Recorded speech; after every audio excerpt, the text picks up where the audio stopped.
जय Hind students. I hope कि आप सभी लोग स्वस्थ होंगे, आप सभी की प्रिपरेशन अच्छी चल रही होगी। आप में से ऐसे कई सारे स्टूडेंट होंगे जो अभी ग्रेजुएशन कर रहे होंगे।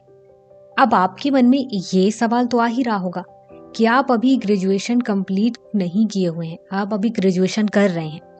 अब ऐसे में आपको डेली न्यूज़पेपर अभी से पढ़ना चाहिए और किसी कोचिंग इंस्टीट्यूट के मैगजीन अभी से स्टार्ट करना चाहिए या नहीं करना चाहिए, या फिर ग्रेजुएशन कंप्लीट हो जाने के बाद फाइनली जब यूपीएससी सिविल सर्विस एग्जाम की तैयारी मन लगा करके एक साथ करेंगे, फोकस होकर के, तभी करंट अफेयर स्टार्ट करें, क्या करें? तो इसके लिए ये है कि आप जिस भी साल सिविल सर्विस एग्जाम देने वाले हैं उससे पहले ही जिस दिन से आपने ये डिसाइड किया है उसी टाइम से आपको करंट अफेयर स्टार्ट कर देना है। आप डेली न्यूज़पेपर पढ़िए, आपके आसपास कौन कौन सी घटना है ये आप पता करते रहिए।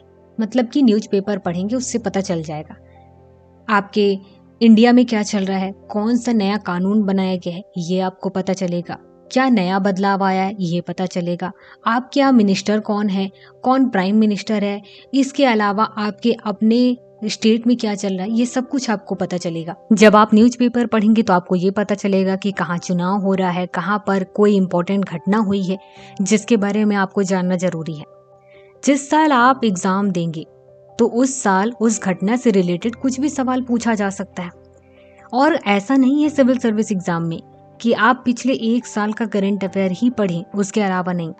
सिविल सर्विस एग्जाम में करंट अफेयर केवल लिखा हुआ है, और करंट अफेयर का मतलब है कि वो 2014 के भी कुछ इंपॉर्टेंट घटनाओं के बारे में पूछ सकता है, 2015 का भी पूछ सकता है, 2020 का भी पूछ सकता है। तो आप जिस भी ईयर में हैं उस ईयर की कुछ इंपॉर्टेंट घटनाएं हैं उसके बारे में आपको पता तो रहेंगी। इसके अलावा एक और चीज, जैसे ही आप ग्रेजुएशन कंप्लीट कर लेंगे उसके बाद आप अपने आप को 6 महीने या 1 साल का टाइम जरूर देंगे। हाँ, जिनकी तैयारी हो गई है वो शायद उसी साल एग्जाम देंगे, तो उनके पास जो भी समय बचा रहेगा उसमें वो रिवीजन करेंगे। अब ऐसे में ऐसा नहीं होगा ना कि वो स्टार्ट से न्यूज़पेपर पढ़ें और उनको न्यूज़पेपर समझने में टाइम लग रहा है। आप जब शुरू से वो सारी चीज़ें पकड़ लेंगे तो आपको ये हो जाएगा कि न्यूज़पेपर को कैसे पढ़ना है, किस तरीके से पढ़ना है, कितने कम समय में पढ़ना है, ये सब कुछ आप पहले ही सीख चुके होंगे। और कौन से टॉपिक पर आपको ध्यान देना है और कौन से टॉपिक को आपको इग्नोर करना है, ये सब कुछ आप ग्रेजुएशन के टाइम पर ही सीख चुके होंगे। आपका समय यहीं से बचेगा, बहुत सारे टॉपिक आपका उसी टाइम क्लियर हो जाएगा। और तो और आपके माइंड में ये हमेशा रहेगा कि आप इस एग्जाम की तैयारी अभी से शुरू कर चुके हैं।